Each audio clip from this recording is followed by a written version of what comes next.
Yeah, welcome everybody to the second edition of our LUNEX Talks. I'm very happy to host today's session with our co-host Andreas Miro, the academic director from LUNEX University. Welcome to our LUNEX Talk. Good morning, Sebastian. Good morning, Gerald. Thank you for having me here today. Yeah, this leads us to our honored guest, Gerald Guskowski. He is the head of the sports sector program from the German Society for International Corporations.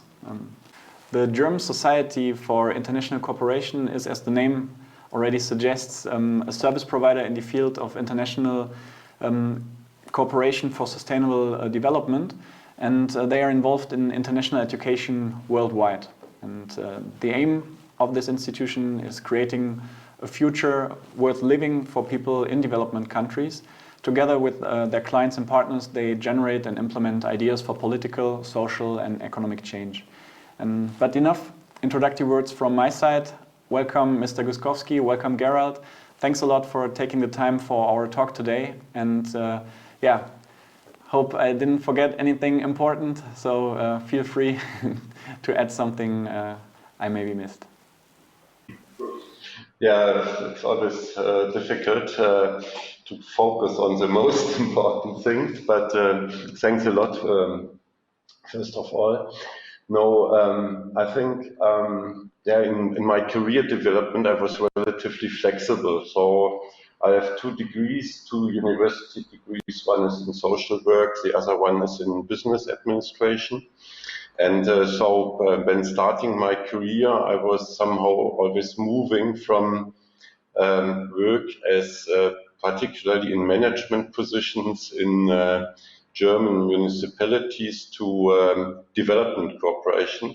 So sometimes working in Germany, then working 3 years in Tanzania. I was also working in Rwanda. For me, it was always interesting to also change perspectives on what I'm doing and to learn from this intercultural exchange and experience. And key thing then in my career was that in 2007, I moved to South Africa, and that was because I was attracted by a position offered at GIZ at that time, and it was to head German programs that were supporting the FIFA World Cup in South Africa. So to somehow bridge the experience from Germany to the experience in South Africa. So there I've got attracted to the topic of sport for development, and afterwards, after I think it was 2013, I then moved back to Germany and took over the development of the topic in our headquarters in Germany, in Bonn. And now I'm working in Ghana, not anymore in the field of sport for development, but heading the sector of sustainable economic development. So it's financial systems development, vocational training, and a huge bunch of different areas in which we are active. Yeah, thanks a lot. Very, very interesting, and as I already promised, a big track record of experiences in this aspect. And regarding my first question, what was your key experience and motivation to start the Sport for Development project, and how did you get involved in this area? Mm-hmm. Yeah, it's always interesting to look at how things develop. So for me, I have to admit that one of my key experiences with sport was that I'm coming from a family in which at least all the male parts were extremely enthusiastic about football.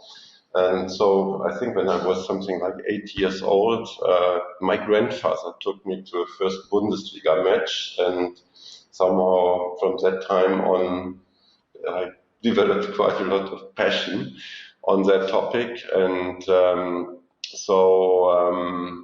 I would say up to the time when I was moving to South Africa, it was mainly my private engagement. And then I saw an option also to combine it with professional work. And then, of course, in South Africa, to work in the context of a football World Cup, with a lot of different activities. That was already also an amazing experience. Yeah, I can imagine. I can imagine. And yeah, this leads us to your next question. Yes, Gerald, you have used sport to as a tool to overcome hate, conflict, discrimination. What is the lever that you're addressing here, and how does that transform into real life conflicts? Mm-hmm. Yeah, I think the first thing is that that, let's say, also in the context of development cooperation.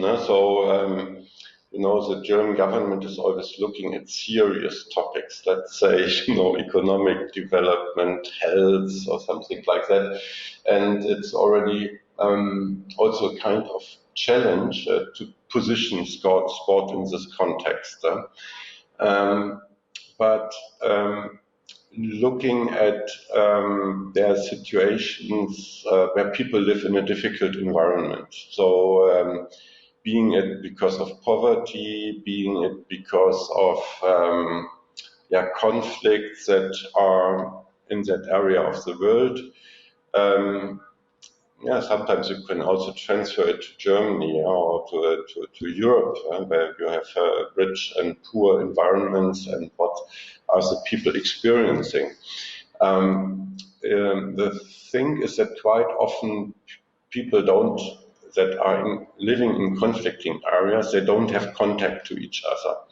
So that means that you have in one area, can be very close to another area, you have a group of people, they are living in their environment, they don't have exchange with the other conflicting partners. So it's not always possible. So in a situation or in an environment with a lot of hatred, let's say, for me, very difficult one is Israel and the Palestinian territories, where the people are difficult to get them together and to practice sport together.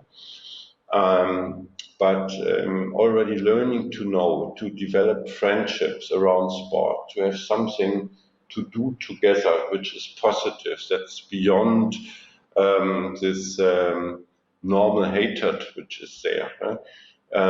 It offers opportunities to develop a different kind of attitude to the opponents, I would say. And this is extremely good. And then quite often, you know, when people are living in a difficult environment, so let's talk about Palestinian territories again. So you have difficult town quarters there, for example, even in Jerusalem, where people are living in so-called refugee camps.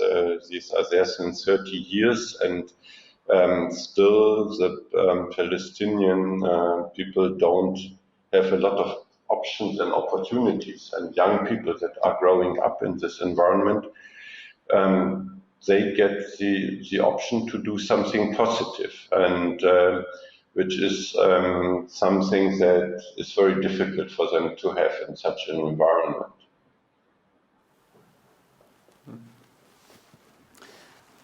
You mentioned already some of these conflicts are centuries old and they are quite severe.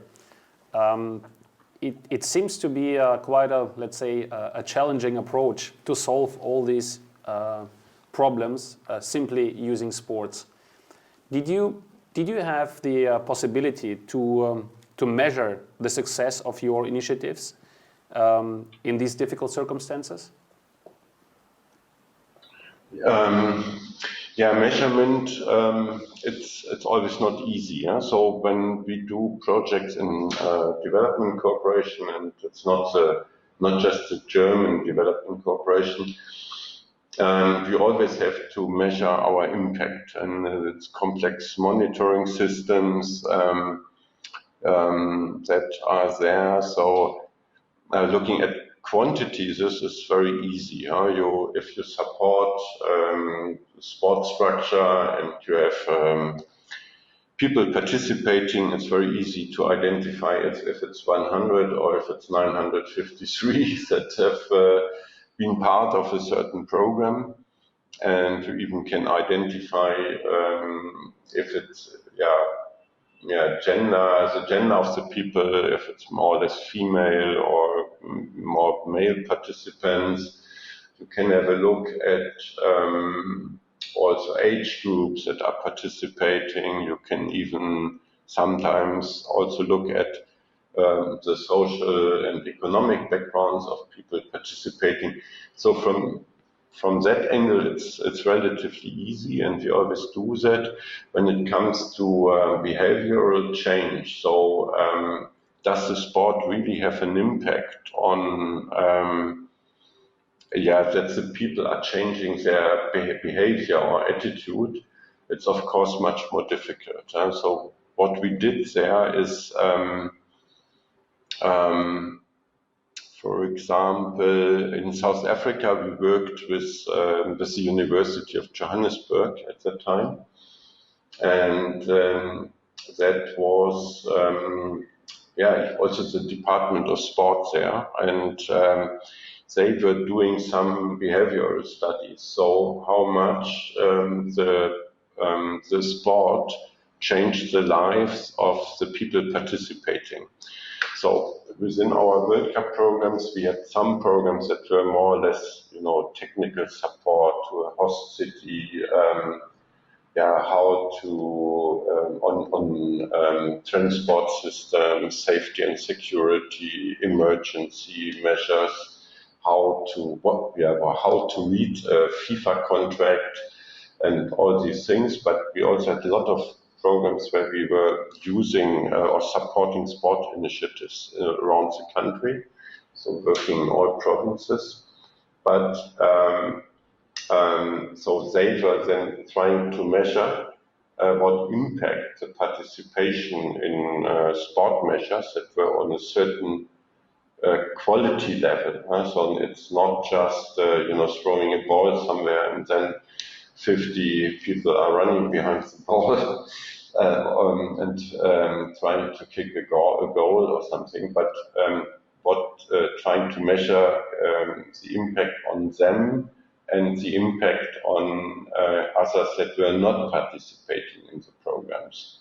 But this is, of course, I would say it's not easy to measure. So we tried to use interviews. We worked with standard questionnaires. We tried also to talk to, for example, teachers. We tried to talk to families, so family members of people participating, to get a kind of feedback. But it's quite a lot of work to do so. So it's not, sometimes the measure itself is then, you have to invest a lot of time and effort into this kind of monitoring. But we could also make proof that in quite a lot of circumstances, this was having a substantial impact to youngsters. Okay, thank you. And as you mentioned that you already worked in different conflict areas around the world, did you face any dangerous situations there? And if yes, can you outline a little bit how you dealt with these experiences? And on the other hand, what were the most satisfying and positive aspects you had there?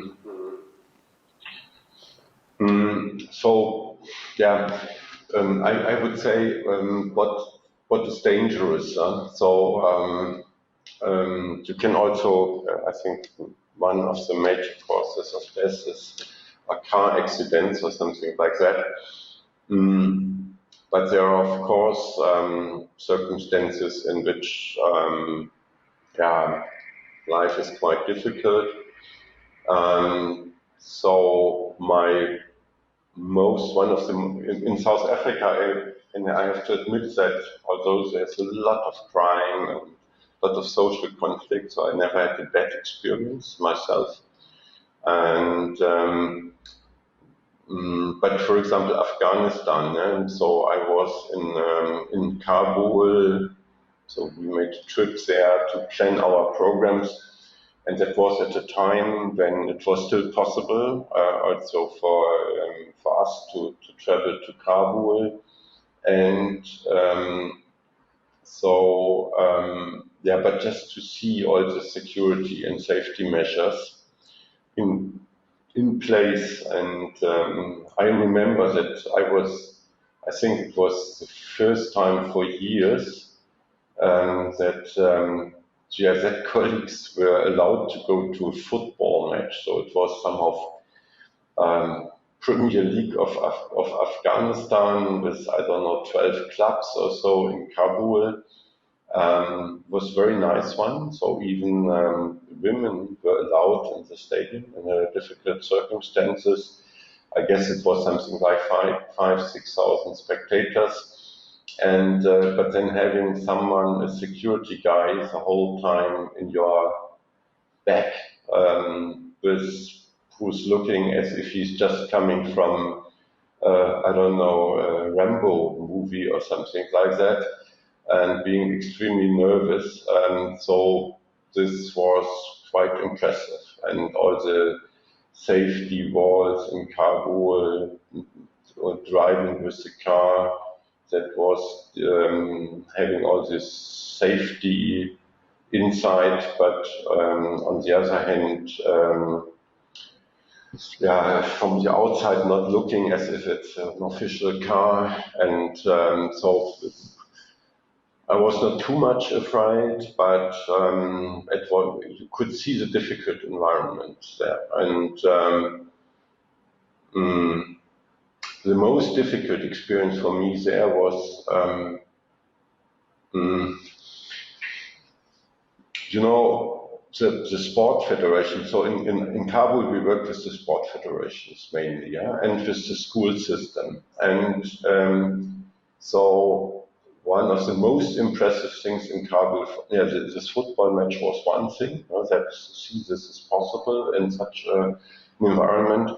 The other one was that all the federations, being it the Olympic federations, the individual, I don't know which kind of sports, the football federation, they were all in a certain area of Kabul, huge grounds. And so moving around these grounds, I don't know, with someone official from one of the federations, and him telling that, I don't know, 5 to 10 years ago, people were murdered at this place, you know, and in public shootings or things like that. And then seeing on the other side how the people were then implementing sport, even talking to a female football team members that were waiting for the men to disappear to be allowed to play there on the football grounds. But knowing, you know, if situation changes, that can easily happen, then sport is not any longer possible for them on these fields, and there might be other things that are terrible that are happening there. So this was quite impressive to me. Impressive experiences, definitely. Yeah, can imagine. Gerald, can you tell us a little bit more about the team composition? What are typical team members in such for such projects? Which qualifications do they have, or which qualifications should they have? What are the roles? Did you involve? I mean, since we are representing here a sport university or a university for health, sport, and exercise, it is particularly interesting to understand whether you involved sports scientists or sport managers, maybe also some health specialists for these projects. Yes, so in general, I'm always looking for somehow mixed teams. Huh? That means looking at mixed gender, if it's possible, but also at various backgrounds, so that you don't have only one expertise in your field.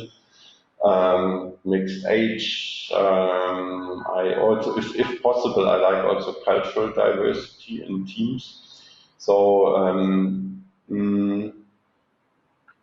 yeah, looking at the Sport for Development program that I started in Germany, so there were some experts more or less coming from this development cooperation background, but on the other hand, also working with people with this sport background. So using people that are very experienced. So I had someone coming from the Football Federation of Lower Saxony who was developing training courses for them, also working on the level of the German Football Federation. And he developed a lot of training programs that we then could use in the sport context.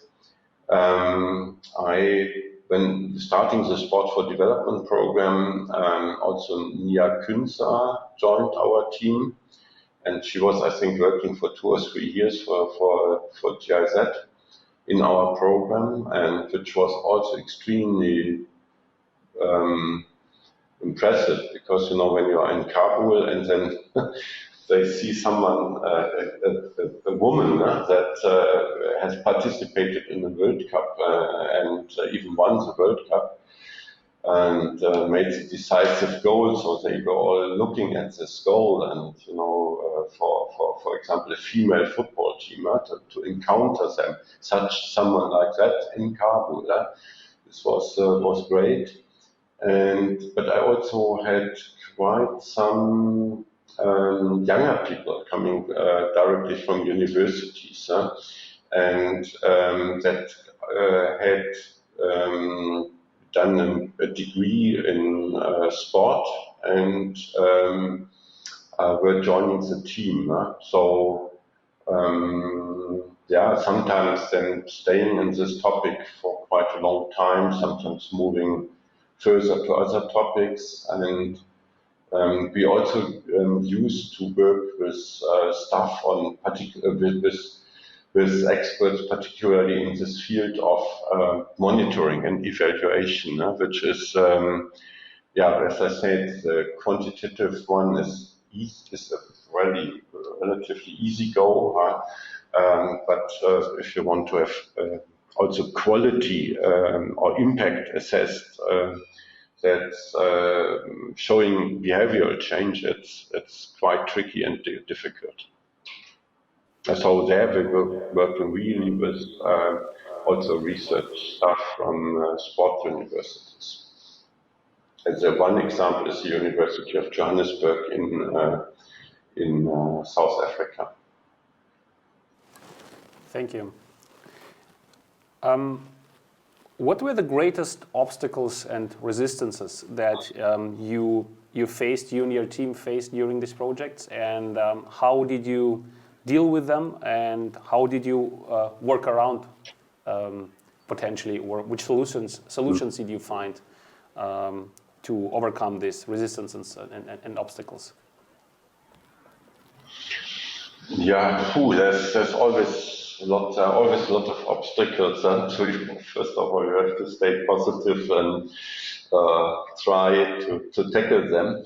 For me, it was always not, in the beginning particularly, it was not easy to position this topic in German development cooperation. So it's, you can maybe imagine, after the FIFA World Cup 2006 in Germany, there was the attitude, so we have to somehow use the spirit from Germany to bring it to South Africa, and so there was a short time when there was a high political interest to do something, but then, you know, the World Cup in South Africa was done, 2010, and then yeah, I expected that already at that time, the interest, how to keep that interest of the German government to work worldwide with this topic. So we needed to convince a lot and to explain the difference that we can make. And also, but one of the big advantages of sport is that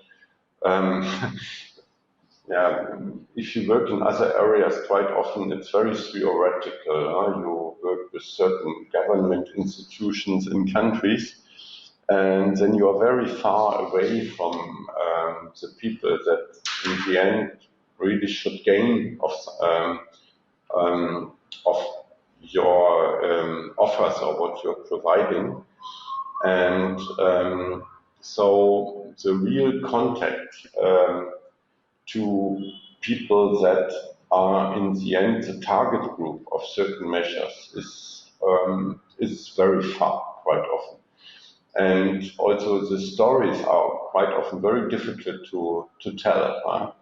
And the big the thing how to explain it for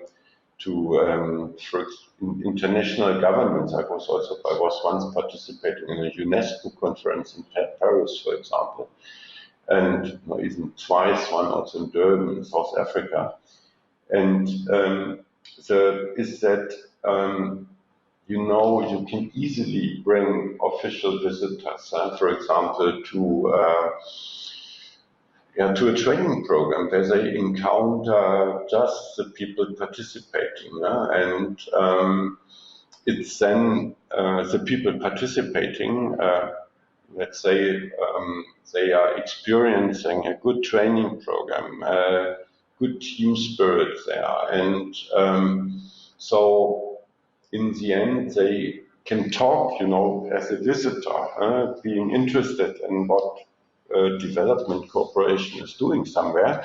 So, you can bring them in contact with the people that are really practicing, being it coaches, being it officials from an institution, but also maybe a youngster that's a girl that is participating in a sport program somewhere. And when then talking about their experience, which this can be quite amazing. And this is also a way how to position sport in this context. And this is one of the obstacles. Another one is we always try to develop sustainable programs so that it's easily said, but that we support something that's happening on the ground in a certain country, and then German development cooperation is not there forever. So it might be 3 years, might be 10 years, but there will be an end to it. And so you always have to look at how these activities can continue at the time when you are gone. And my experience in general is that it's always good to work with the official sport structures.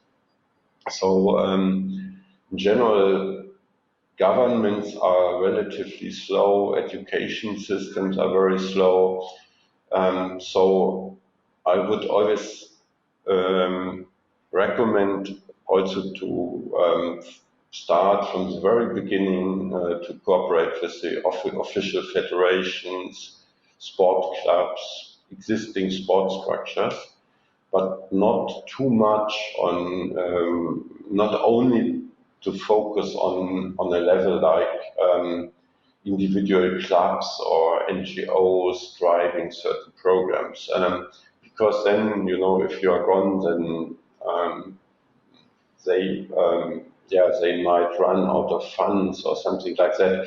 So if you work with the official structures, you can imagine that in quite a lot of countries, these official structures are, I'm not talking about the structural programs that are there, but quite often very conservative. So you have you're coming with approaches where you are not only looking at the high-level sports people that can participate at a competition or so, and then you come, you're talking to a federation in Kabul about girls, sport for girls. Huh?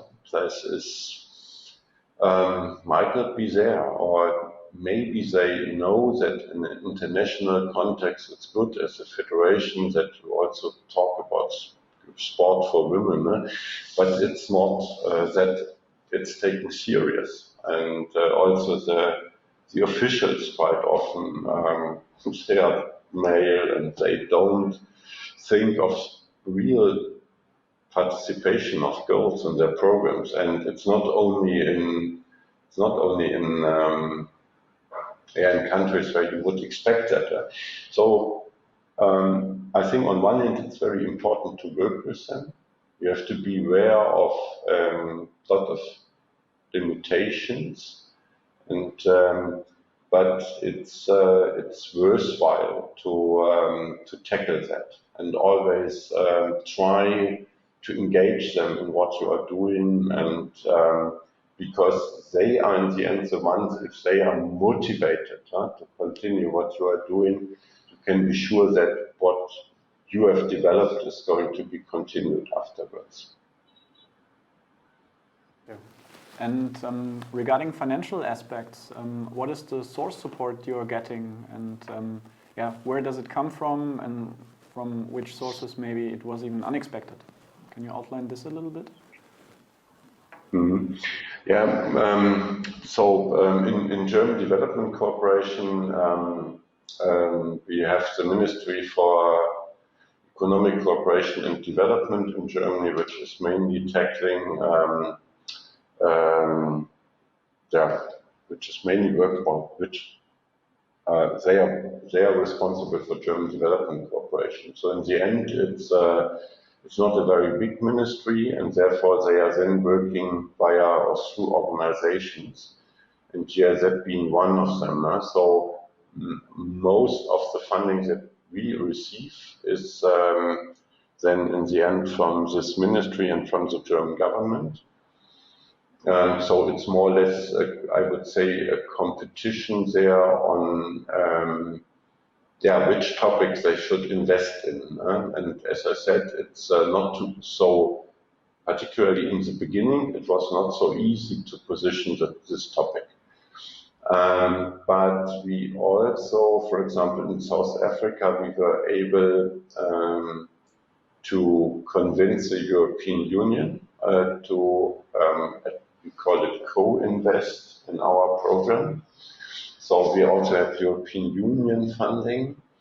I had in South Africa, I had developed a cooperation with Nike as well on sport for development. So they were supporting a network in South Africa, and were glad to get us aboard on that. So we are running also a lot of training programs with them, cooperating in so-called, as they call it, take back the street runs in Johannesburg, where the idea was to run with a lot of people in a positive moods in crime-driven areas of Johannesburg. And I even participated in a night run with them with, I think, 20,000 participants, which was a great experience. And so we had a lot of cooperation with Nike. We had, I also in South Africa had cooperation with Volkswagen. So there are quite some private partners also interested in this topic. And yeah, I think there are various options to find support for that. And also the federations, at the moment it's because of COVID, some federations are facing some challenges, that's very clear, but we had a lot of cooperation also with the DOSB, which is a German Olympic Committee, I would call them, and but also with the German Football Federation and other federations. So also putting their resources in something. Yeah, nice to see that there's a broad support for these important, for this important kind of work. And as you mentioned already before, the conflict areas. I can imagine that it's from time to time also a very challenging job you have. So yeah, for sure you already made some bad experiences or experiences where you saw some unpleasant things from time to time. How do you deal with these kinds of experiences? Can you tell us a little bit about also this critical aspect maybe of your work? Mm-hmm.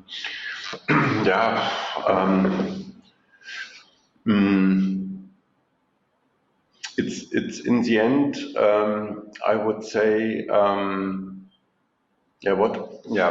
I think one key aspect is if you're talking conflict and you have these conflicts that are developed since ages that are there, and you cannot solve these conflicts using sport. So you can there's only one part where you can have an influence on behavior of people, and because of them maybe being able to do sport together with other groups that are from other conflicting party. I think the example that I used from Afghanistan, that was for me one of the most impressive ones. When you I could give another example from Afghanistan. So I remember together with Mia Künzer, we were visiting a school, a girls' school somehow in Kabul, and the teachers and the school director, they all of them female, and they were demanding to somehow develop sport programs in their school. And then we were also brought to classrooms, and already to see that for these girls being in school and this setting where they were not able to participate in school, to go to a school for quite a long time, and then you look in their faces how they enjoy to be just in the school, was already amazing and a very impressive personal experience. But then for me as being male, was not possible to do sport with the girls there, but Nia started then practicing, so playing volleyball with them, and it was fantastic to see how they engaged in the sport, and Nia also tested what movements of them that we know even from being in school and sports sessions in school that are very natural for us, and where you could see that these girls had never experienced something like that, because they were simply not allowed to participate in such programs, or also maybe not having qualified teachers or sport trainers, etc.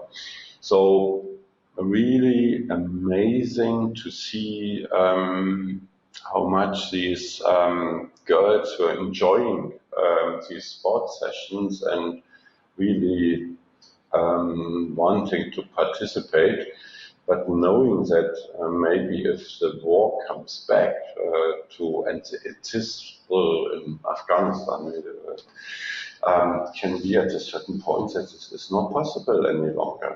That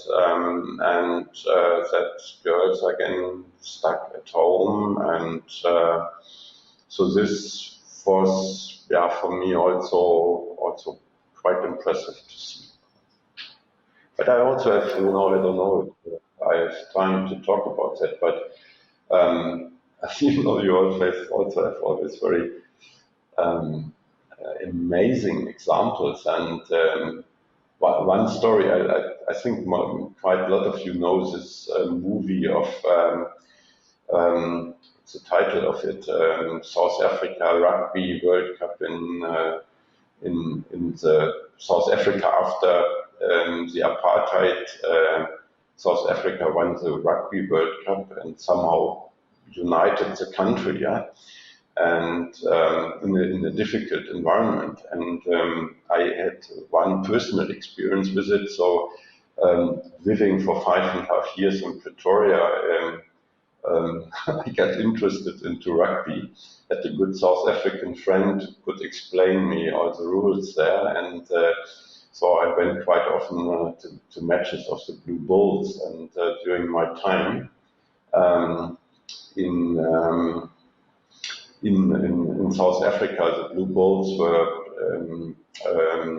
entering the finals of the, I would call it, Champions League of the Southern Hemisphere, so together with New Zealand and Australia. And that once it was just that the finals were played in the time of the FIFA World Cup, so just shortly to the FIFA World Cup. So the stadium was already, of the Blue Bulls, was hired by FIFA, so no way to play their home match against the New Zealand team in their stadium. So the only stadium that was available was in Soweto, deep into the township. So about 40,000 white Praetorian rugby supporters were traveling to Soweto and entering this township where I would guess that 30,000 of them have never been before, and being welcomed by the people on the streets, you know, living in the townships, in the poor areas, with flags of the Blue Bulls. And fortunately, the Blue Bulls also won. So huge party going on afterwards without any conflicts, and just this event was bringing people together that have never been together. And also, it's only one experience. There are lots of experiences that are encountering it, and but yeah, there's a lot possible for sport. Yeah, a very, very nice example. Yeah. Gerald, as you know, we are an international university. We have students from all over the world. I mean, mainly European students, but we have also some from Africa, from Asia, from North America. And the same holds true for the staff. We have a very good mix of international staff. And just from this small environment or this small setting, I already know how challenging it is to cope with the multicultural environment. Now, the world that you are describing is completely different. What do you think? What are the key soft skills that young people should develop in order to cope with the challenges in such environments and to be successful for such projects? Yeah, I think you don't have to underestimate intercultural differences. Huh? So so now here in Ghana, I'm working in our team. We have, I would say, 2/3 are of Ghanaian origin, 1/3 is international staff. I have quite some French people in my team, but also a Portuguese woman. I have and some people are also coming from other African countries, and so you have to understand that people are reacting differently on things, and so it's extremely important that you are aware of people reacting different in different circumstances. But first of all, I'm very much convinced that this working together in an intercultural setting is offering quite a lot of value and is enriching your perspectives on life, yourself, etc. And although COVID-19, Corona has limited physical exchange between countries and continents in the last year, we might not travel as much as we have done prior to Corona, but I'm pretty optimistic that this intercultural exchange will be of or will remain to be of high importance. And now working in the economic sector, so having companies from Europe that want to sell something in West Africa, or West African companies that want to sell products in Europe or on the American continent.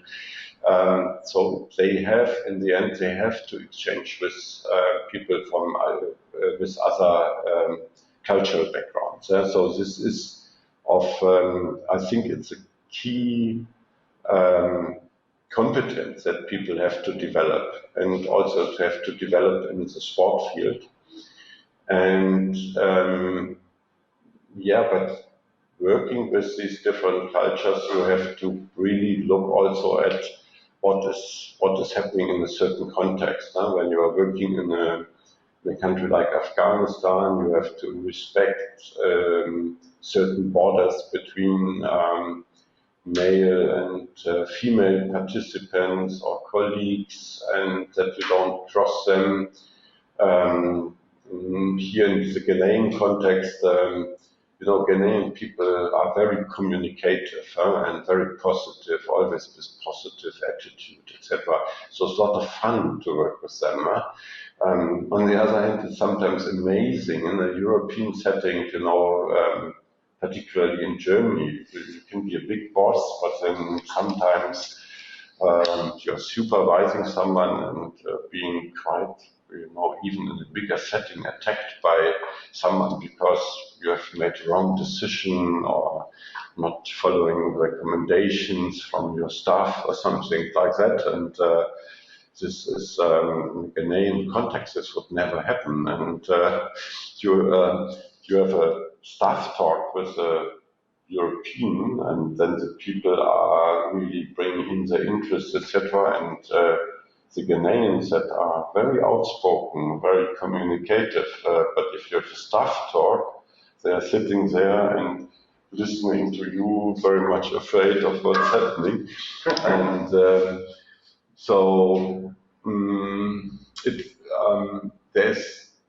you learn a lot of that, and you can also shift and change perspective on what you are doing. But you have to be aware of these borders, and you have to be also aware of situations where you are moving from one setting to another setting, that you should be aware of different behaviors. In the meantime, we also received some questions from the audience, from our students. The first one is, how do you select the countries you want to work in or invest your resources and knowledge in, as there are so many conflict areas in the world or countries where it could make sense to support? You can always do a lot of research on which country is the best to go to. So I'm quite often coming from a very practical angle. So on one hand, also looking at the context in a certain country to make some analysis on that, but in the end, also looking at opportunities, particularly at the time when the topic was brand new. So looking at a setting in which people were really looking for getting sport for development activities implemented. So in the Kabul or in the Afghanistan setting, for example, the German Development Corporation that was implemented there, they were saying, okay, it would be great to work in such an area that is not so much, how to say, already positioned in the conflict. That our own colleagues were asking us to do something in that context. Another example is we also started a lot of programs in Jordan and in Lebanon, and that was because of the refugee crisis. So big, you have Jordan and Lebanon, they are full of refugee camps and also full of refugees living in not outside of refugee camps. So so them asking to offer something for, on one hand, refugees in their refugee camp setting, so they're huge ones. There's one camp with 100,000 inhabitants. I don't know if there are still as many. And that is in Jordan, and but also where they are living in a normal context. So coming from Syria and living somewhere in Amman, and somehow using their old their money that they've brought with them from Syria to somehow survive, but also, for example, to mix them. So our colleagues were asking us to move into Jordan, and there we are very well established since a while. And always looking at where are the structures somehow receptive, looking at countries that were saying, okay, wow, this is a great approach, we want to have you aboard and to work in our country and implement something. But I'm always coming from this very practical angle and not so much what is doing 2 years of research before deciding something there. Thanks. And we received another question related to the key factors of success. How important is it for you and your work to adapt to the local culture? How important is the factor culture in this process? Yeah, it's one of the key things. As having said or having provided the example of Afghanistan. So if you offer sport there, there's no way to mix gender in Afghanistan. So it's sport for girls is taking place behind walls. It has to be ensured that the girls that are practicing are not visible, so you have to ensure, for example, if you have a good example, school sports is one example. So the sport field must be covered somehow, either in a hall, or it must be in a way that there are no houses looking beyond the fences, so that on the balcony people could sit and have a look into it. Also sometimes even with simple behavior that you have to adapt to, and but it's always possible. I think the key question is that you come with a positive attitude, that you first of all respect the differences and are not saying, okay, I'm now coming with my European background and I want to install just a typical European sports session in my host country. This would not work. And as I said in the beginning, you also have to talk to the official structures, and you have to see how can I approach them. What is how do the people make decisions? If you go to China, then you have to first eat with the people, eat and drink, and the next day is business. And so this is of key importance. We received one last question from our students. This is related to your cooperations, like what you mentioned with Nike and also maybe governing bodies involved in the individual countries. Have you ever faced some conflicts of interest there because they have a different approach to these projects, or maybe a different focus or objective linked to these initiatives? How are they involved in the decision-making processes, or is it really just some kind of donation and you're completely free in your decision-making? Yeah, it depends always, on the context you're working in. If you're working with simple one is if you're working with an American country, this company which is the biggest competitor of Adidas, there are of course questions coming up as using funds coming from German government. But nevertheless, I also think that sometimes if you have a good approach and sometimes competition is also a bit helpful. And therefore, Nike moving into fields going beyond just supporting the fastest 100-meter sprint person from Jamaica, for me was an interesting approach, and it also creates competition between the companies.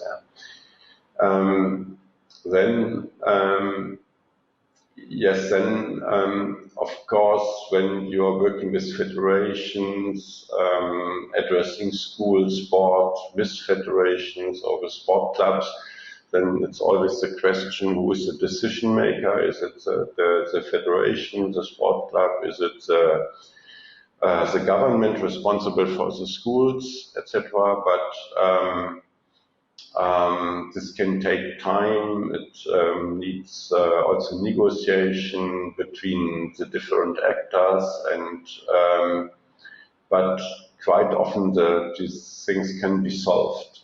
So you should, in my opinion, should always be optimistic and try to tackle this, and but don't just go somewhere and avoid it, because these things are coming back then again. I think avoidance is not a good choice when it comes to conflicting